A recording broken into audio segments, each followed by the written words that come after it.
Sekolah libur, tapi dapur negara tetap menyala. Pertanyaannya, siapa yang benar-benar makan?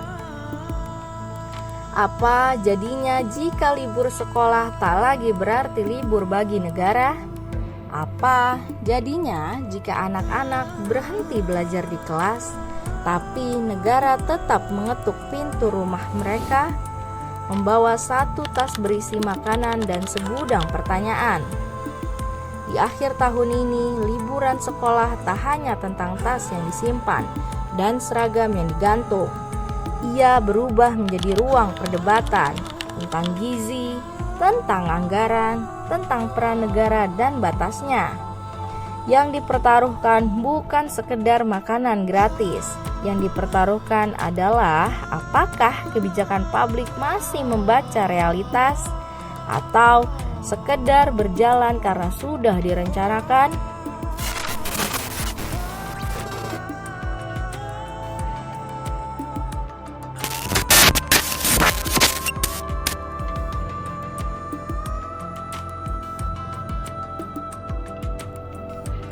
Inilah kisah tentang makan bergizi gratis, program prioritas yang memilih tetap berjalan di tengah libur sekolah. Sebuah keputusan yang bagi sebagian orang terasa peduli, namun bagi yang lain justru terasa dipaksakan. Pemerintah memutuskan satu hal penting. Libur sekolah bukan alasan untuk menghentikan intervensi gizi.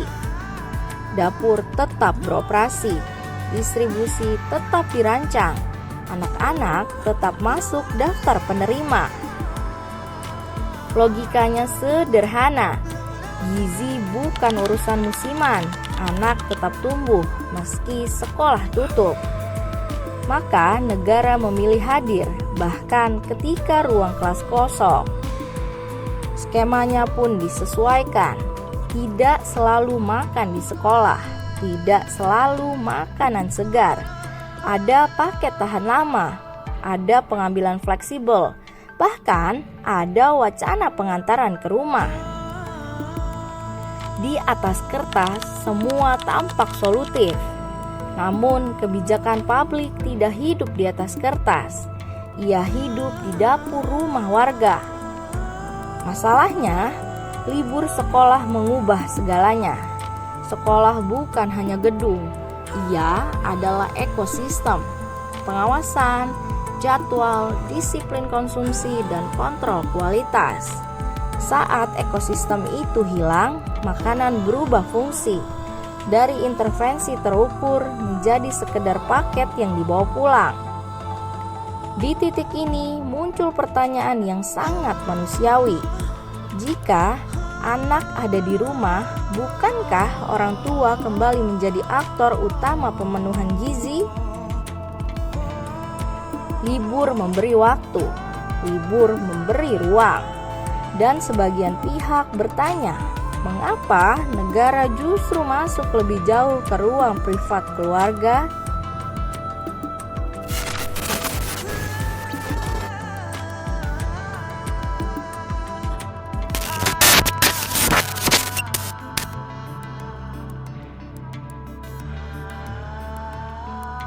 Perdebatan lalu bergeser ke satu kata sensitif, anggaran. Anggaran MBG bukan angka kecil, ia ratusan triliun rupiah. Namun jika dihitung dengan hari efektif sekolah, angka itu menyusut drastis. Anak tidak sekolah sepanjang tahun, ada libur nasional, ada cuti bersama, ada jeda akademik. Maka muncul kegelisahan, apakah perhitungan anggaran sudah benar-benar berpijak pada kenyataan? Ataukah kebijakan ini berjalan seolah anak selalu duduk di sekolah setiap hari? Disinilah kritik menjadi relevan, bukan untuk menolak gizi, melainkan untuk memastikan rasionalitas kebijakan. Pemerintah membantah tudingan pemborosan. Program ini, kata mereka, justru menjangkau lebih banyak anak dari target awal. Dan yang terpenting, tidak ada paksaan.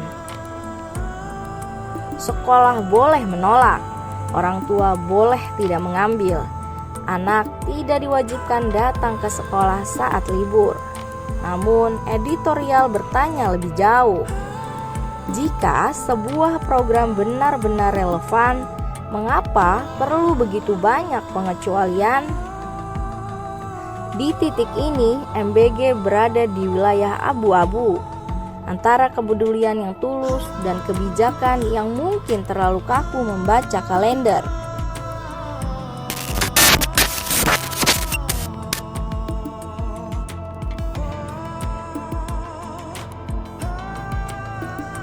Makan bergizi gratis adalah ide besar, dan ide besar selalu membutuhkan keberanian untuk dikritik. Libur sekolah seharusnya menjadi momen evaluasi.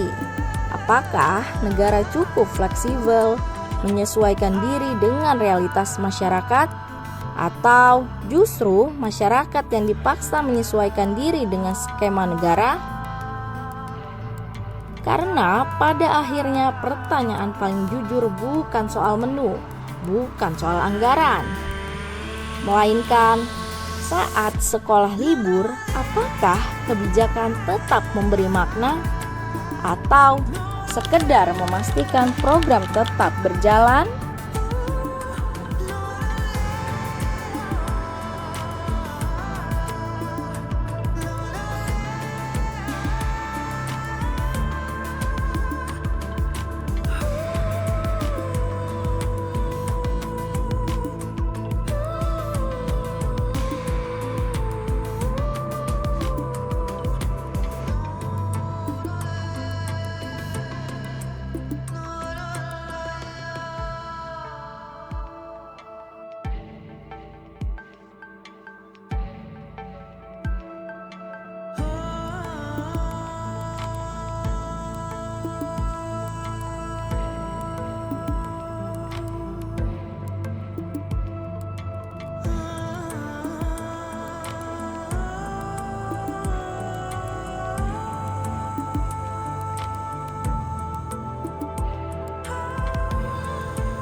Download Tribun X sekarang, menghadirkan lokal menjadi Indonesia.